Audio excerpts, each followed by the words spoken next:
for politicians, the most important thing would be just don't lie. Like, tell the truth at the beginning. Don't act like you're a champion of housing affordability if you're not. I think that, because I think we're at a point where you have a whole portion of the population and a big portion of the population who is now entering the voting pool, who feel completely disenfranchised by the current economy. They feel like they've been left out, that they'll never be able to afford homes. And these are people who now have, basically economically, they have nothing to lose. And that's something as a politician that you should be scared of. This is how we start seeing populism rise. This is how you start seeing people become very pissed off. And then I think you're starting to feel that politically across Canada.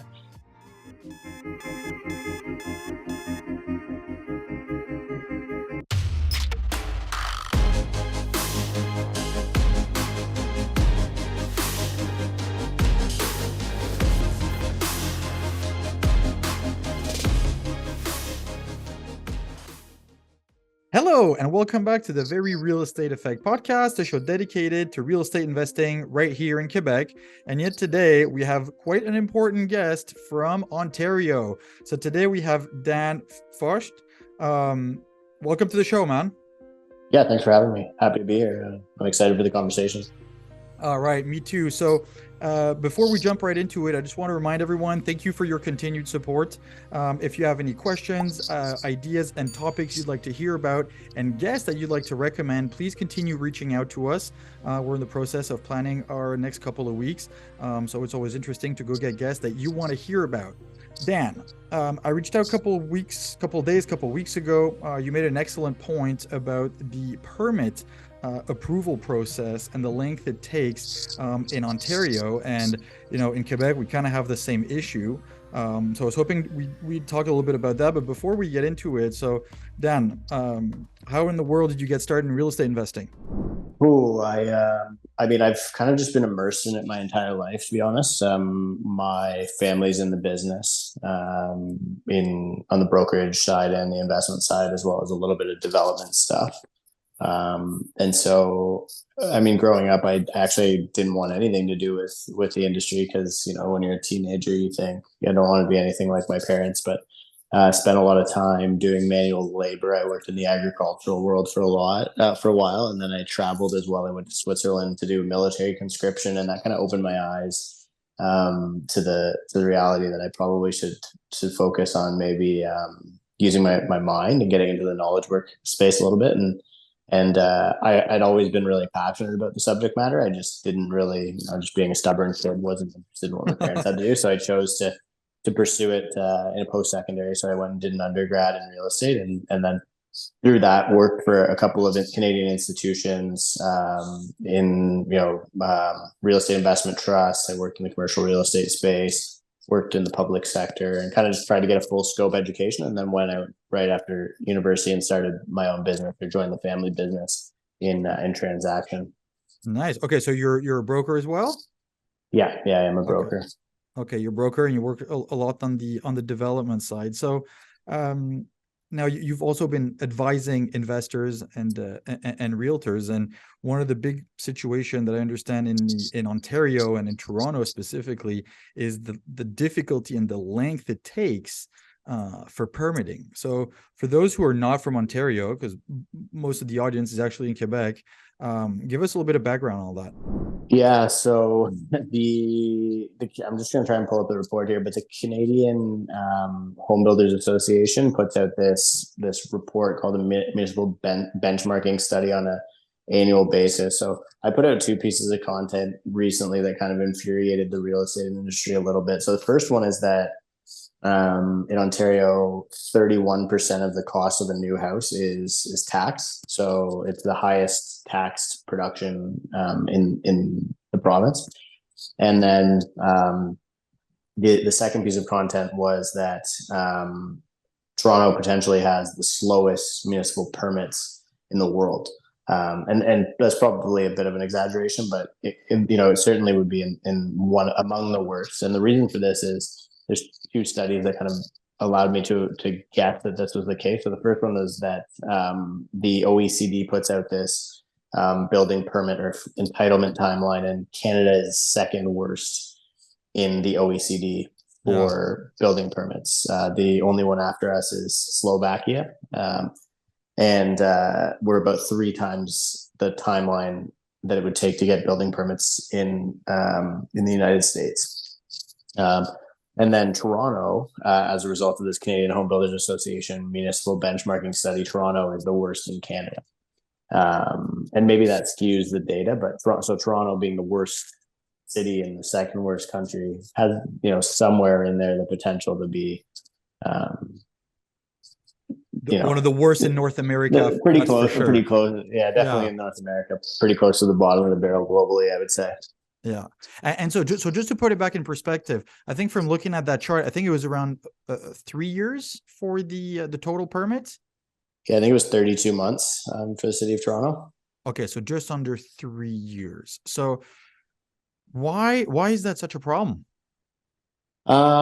Because we have a housing crisis in Canada, and in order to build, or in order to solve that problem, we need to create new housing. And in order to create new housing, we need building permits. And I think the other part of the problem is the taxation of it. Like, I think, because they've made the supply chain so broken and they can keep it so slow, and we have a very high immigration here, very high population growth in Canada. What this does is it puts the housing market in a state of excess demand. What that means is that pushes prices up. There's more people looking to rent or buy homes than there are homes. And so that'll always pull the price up. And when the price is pulled up and the market's oversubscribed, the government can charge whatever they want in that tax structure. And they've been doing that. They've stacked in basically 31% of that total cost structure as tax, according to this report. And so to me, I mean, this is the problem. You have that 31% is getting, that cost is being passed on to end users or purchasers of these new houses. And if it's an investment property, which the majority of new condos are, to be honest with you, then that cost is eventually being capitalized into the rent structure. So no matter what, it's not good for housing affordability in Canada. No, for sure. For the accessibility. And as you said, like there's such a disconnect between the different levels of government where we all know there's a housing crisis, yet at the provincial level, at least, it doesn't seem like there's much that is done to help developers, to help investors overall ease the process and the cost of adding new units to the market. So going back to the Toronto region, if it's supposed to get like the bulk of the immigration over the next 5 to 10 years, the expectation is really that prices will continue to greatly increase, and all the negative effects that it has. Yeah, I think there's that, and I also think it sort of like creates this world in which your economy can kind of be fundamentally broken, and you're starting to see that appear in the political discussion now as well. But you've got an entire generation of young people who can't afford to live in certain parts of Canada. Toronto, Vancouver, Montreal, Calgary is probably next on the list if they continue on their current growth path. And so, where the jobs are and where the urban areas are, people aren't going to be able to stay there. And so you build these kind of like almost like transient cities where people will come. Yeah, the majority of immigration might come through Toronto, but will it stay there, or will it stay there indefinitely? And the answer is probably not. Then the next question becomes, that's fine. Like, it's fine to have a city like that. Can you have 4 cities like that in Canada? I don't know. The US seems to be doing it fine, right? New York City seems to be fulfilling that role globally, but do we have as much to offer as New York City in Toronto? Right. And I know I can answer that question, but it's not just up to me. It's up to every single person who comes through Toronto, comes through Vancouver to make that decision. Yeah. And I think that, the fact that we're seeing so much interprovincial migration out of Ontario, especially into more affordable markets, Halifax has been a huge recipient. Calgary's been a huge recipient of interprovincial migration out of Ontario. More and more people chasing affordability and getting out of these markets that are unaffordable tells the story that, people, sure, everybody wants to come to the GTA because they haven't been there. They don't know how uneconomical it is. You can't, wage to house price ratios are some of the worst in the world, right? Rent, if you're spending on an average income, rents are so bad that like for the average, you can't be an average person and succeed in either of these markets. No, it's very difficult. And as you said, it's a market that might be attractive at the beginning or for very high income earners, but for the bulk and the majority, it's not the case. and they Yeah. need to they need to go elsewhere. I just want to go back on one of the points that you made, that 31% of a new build is considered tax. So I just want to understand that structure, because in Quebec, when we do a new building, we have to pay what's called in French l'autocotisation, and it's the equivalent of TPS and TVQ, HTC, HST, and Yeah. I forget what, thank you. I forget what it is in Ontario. And that amounts to about 12 to 15%, because not everything is taxed in the same way. So that 30%, like, is it mostly on the land? Is it on the overall value of the project? Like, how is it broken down? Yeah, so there's a variety of different taxes. There would be, I think it was roughly a third goes to each government. I think the federal government actually gets the most, and that's through income tax on like all of the trades and everything that are working on the site, as well as income tax to the developers. The next would be provincial, like you're mentioning, sales tax. A portion of that goes to the government as well. So we just have one sales tax, the HST, or harmonized sales tax. And then at the municipal level, actually, so at the provincial level, there's also land transfer tax. So when you sell a property, the province gets a portion of that. And then at the municipal level, there's something called development charges. I think they're in most areas, but basically it's a fee that it costs to add a new unit to the housing stock in that municipality. These are huge. Like for a condo in Toronto, is about $30,000 to $40,000 paid to the municipal government. That's just in tax. So that's just one piece of the tax. So I think I can't remember the exact number, but it's like it's high 100s or low 200,000s in total taxes that would be part of the cost structure of building a new home in the Ontario market. And again, all of that gets passed off to the end user who purchases the home. Yeah, and enhance makes the price of new builds a lot more expensive and more difficult for people to buy into. So in Quebec, about a year or two ago, there are certain municipalities that started to put a tax on permits on which you add new dwellings, and I was actually one of the first ones to bear that cost. In that city, it was $2,500 per door. Now it's 5,000, and some cities are going for about 7,500. We all thought it was outrageous. A couple of weeks ago, there was an article in the paper saying that now it might be overruled, because that might be considered illegal for the cities to do that. But and their claim, because I've had long conversations with them, is, well, we need a contribution for the infrastructure of the city. That's what I thought we already paid taxes for, but it doesn't seem like it. So I can understand for a developer in the GTA that, $50K per door just for the permit would be quite it is interesting. Like in Ontario, we're talking I mean, the province is trying to get rid of that as well. Like they're trying to take that away from the municipalities, because municipalities, a couple of different things, but basically the province is accusing them of not using those funds right, because they're saying like what you're saying, right? Like, why do people pay property taxes if you guys are taking all this money from development charges, saying that that's supposed to go to water and sewers, electrical infrastructure, roads, transit, parkland, etc. And what's happened is the city's actually just been sitting on this huge pile of money that they're doing nothing with for those capital expenditure projects. The challenge, but this could also be a good thing, means that these municipalities will likely try and increase their property tax in order to cover that revenue. And if they do that, then that'll kind of make it a little bit less economical to own a house. And so hopefully that could actually bring in some resale supply. So, given everything that we talked about, like if we have politicians listening to us, what can we suggest as solutions? Because I want to be a solution-oriented person and find ways to make things work for everyone. Right. What can we do about this? I think that from my perspective, for politicians, the most important thing would be just don't lie. Like, tell the truth at the beginning. Don't act like you're a champion of housing affordability if you're not. I think that, because I think we're at a point where you have a whole portion of the population and a big portion of the population who is now entering the voting pool, who feel completely disenfranchised by the current economy. They feel like they've been left out, that they'll never be able to afford homes. And these are people who now have, basically economically, they have nothing to lose. And that's something as a politician that you should be scared of. This is how we start seeing populism rise. This is how you start seeing people become very pissed off. And then I think you're starting to feel that politically across Canada. The next piece would be start using real solutions that are quantifiable rather than things that aren't. So removing taxes is quantifiable. If you reduce the taxes, some people will say, oh yeah, well, the developers will just take the difference. And it's like, okay, well, you're probably right for the first year.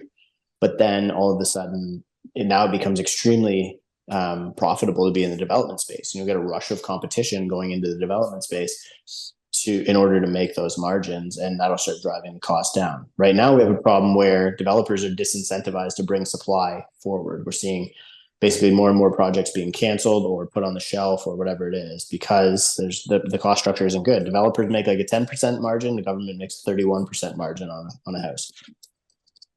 So to me, it's stripping away some of those taxes. And if they're really worried that the developer is going to take all of the profit, maybe they could do it as a rebate. So if an end user, first time home buyer, buys a brand new house, maybe they get a portion of the development charges back, or all of the development charges back, or all of the taxes back to buy that new house. Especially encouraging young people to buy new homes, because I think that's an economically good thing. It gets them on the housing ladder, but it also they're in products that take less management, and so it allows them to focus on contributing to the economy, doing their job, right? Yeah, building a family, having more kids, right? Because those are things that aren't happening now as a result of where we are economically in Canada. And I don't think that I think that politicians have because they're a lot in many cases older, they aren't in touch with that. So those would be really my main suggestions. And I think that, in Ontario, it seems like they're making an effort to do some of these things. And in certain areas of other areas of Canada, it seems like the same thing's happening. I mean, I think we need to encourage more density. And I think I was going to get to that. Yeah. Density and land use.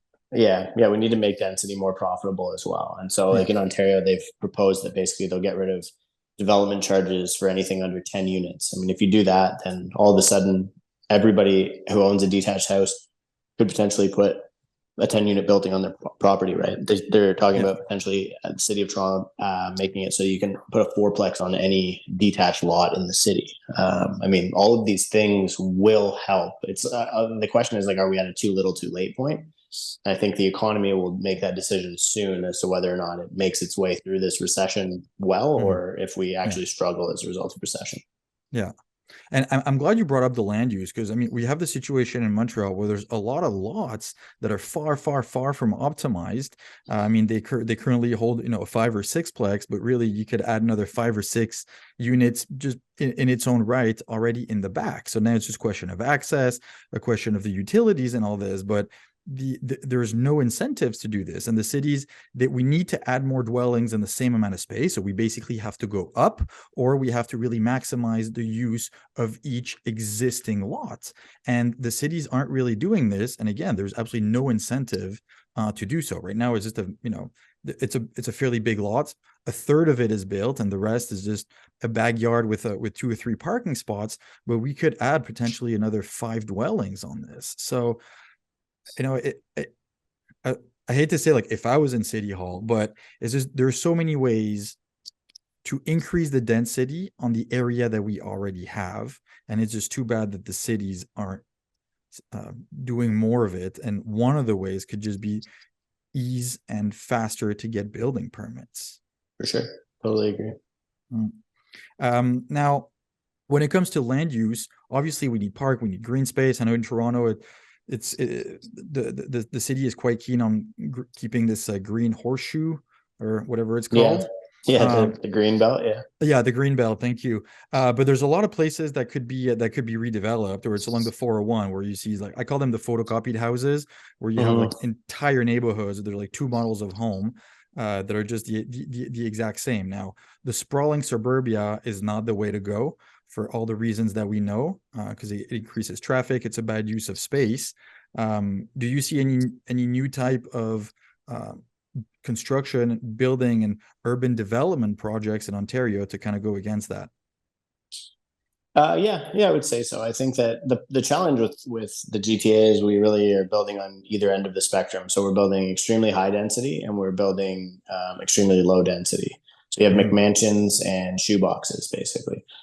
We need things in the middle. And so actually later in May, on May 25th, there's a big summit in Toronto called the Missing Middle Summit, which is basically, so missing middle housing is becoming a lot bigger part of the conversation here in Toronto, and figuring out ways to allow those within the policy environment is becoming a bigger part of the conversation. So we are seeing a lot more stack towns. Stack towns are becoming popular. I would say that's probably my least favorite missing middle housing type. But I That's think we need to three start seeing. floors, 3 4 floors. It's basically like it looks like a townhouse from the exterior, and you'll have like a 2-story unit with an apartment above, or sometimes you Okay. get subgrade, like just weird mixes of like apartments and Hmm. townhouses, but they call them stacked townhouses.